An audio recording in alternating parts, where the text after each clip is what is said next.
We begin with a major national finance issue as the Nigerian Governors Forum and NNPC Limited are at odds over claims that the oil company under-remitted about $42.37 billion in oil revenue to the Federation Account Allocation Committee between 2011 and 2017.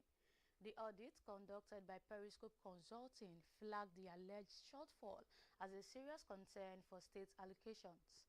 NNPC has rejected the findings, insisting all revenues were properly remitted during the period. The company described the report as inaccurate and misleading, noting that the accounts have always been audited and transparent. FARC has intervened, directing both parties to a joint reconciliation session to harmonize records and clarify discrepancies. This is aimed at ensuring future allocations are accurate and avoiding further disputes. Observers say the outcome of this reconciliation will be critical as any confirmed shortfall could strain state finances, delay monthly allocations, and heighten public concern over transparency in Nigerian oil revenue management. Moving on, Professor Wole Soyinka has criticized President Bola Tinubu for assigning what he called an excessively large security entourage to his son, Seyi Tinubu. Speaking at the Wole Soyinka Center for Investigative Journalism Awards in Lagos, he said he was shocked to see a security team large enough to take over a small country, escorting Seyi Tinubu in Ikoyi. Soyinka said he contacted the National Security Advisor, Nuhu Ribadu, over the matter, insisting that children of leaders are not elected officials and should not inherit state power. He urged Tinubu to reduce such security deployments, noting that the personnel are needed elsewhere. Moving on to security news, the Nigerian army has dismissed reports claiming that soldiers shot and killed women protesting a communal clash in Lamode local government area of Adamawa State. Troops were reportedly on the way to secure the local government secretariat when they encountered protesters, but no shots were fired. The army said the deaths reported at a local lodge were linked to indiscriminate gunfire from suspected local militias, not soldiers.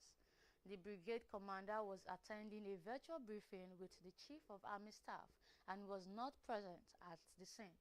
Officials emphasized that soldiers acted professionally and urged media organizations to verify reports before publication to prevent misinformation. Local authorities continue to investigate the incidents to determine the exact circumstances as residents call for improved security and accountability. Also in public safety news, a fire broke out early Monday night at a residential building on Agba-Akin Street, Ibadan, claiming the life of one woman while two men were rescued. The blaze reportedly started from an unattended charcoal cooking pot. The Oyo State Fire Service, aided by Federal Fire Service, responded swiftly and contained the fire, limiting damage to 2 rooms in the 12-room property and preventing further losses. Residents described chaotic scenes as firefighters evacuated occupants and salvaged property, estimated to be worth millions of naira. Authorities have urged residents to exercise caution while using open flame cooking methods, especially in shared buildings, to prevent future tragedies. Turning to politics, Rivers State Governor Siminalayi Fubara has formally defected from the People's Democratic Party to the All Progressive Congress. He announced the move during a stakeholders meeting in Port Harcourt, citing support from President Bola Tinubu as a key reason for his decision. FUBARA'S defection strengthens the APC's hold in the South-South region, consolidating political influence ahead of the 2026 general election. Analysts say this could reshape alliances and voter dynamics in the region. In a related development, Governor of Osun State, ADELEKE, has left the PDP to join the Accord Party, declaring he will seek re-election under its platform. He said the move aligns with a governance philosophy focused on welfare and citizen-centered policies. Political observers note that Adeleke is now the only sitting governor contesting the 2026 election from a smaller party, a move that could significantly impact local political dynamics. Meanwhile, the People's Democratic Party has condemned the All Progressive Congress over Governor Siminalayi FUBARA'S defection, accusing the APC of engineering political instability in Rivers State. PDP leaders insist that the defection will not weaken the party's structure in the state. The party reaffirmed its commitment to grassroots mobilization and engagement, warning that continued political manipulation could threaten democratic principles.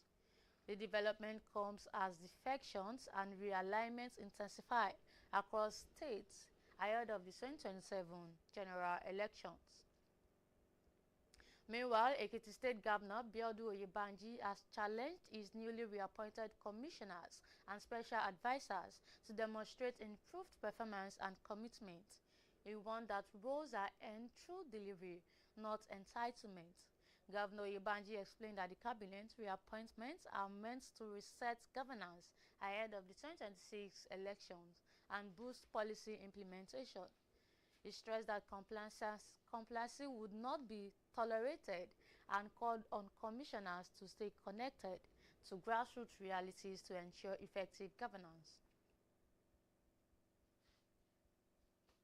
And now in business, the Lagos State Internal Revenue Service has sealed the SHOPRITE outlet at IKEJA City Mall over alleged tax non-compliance.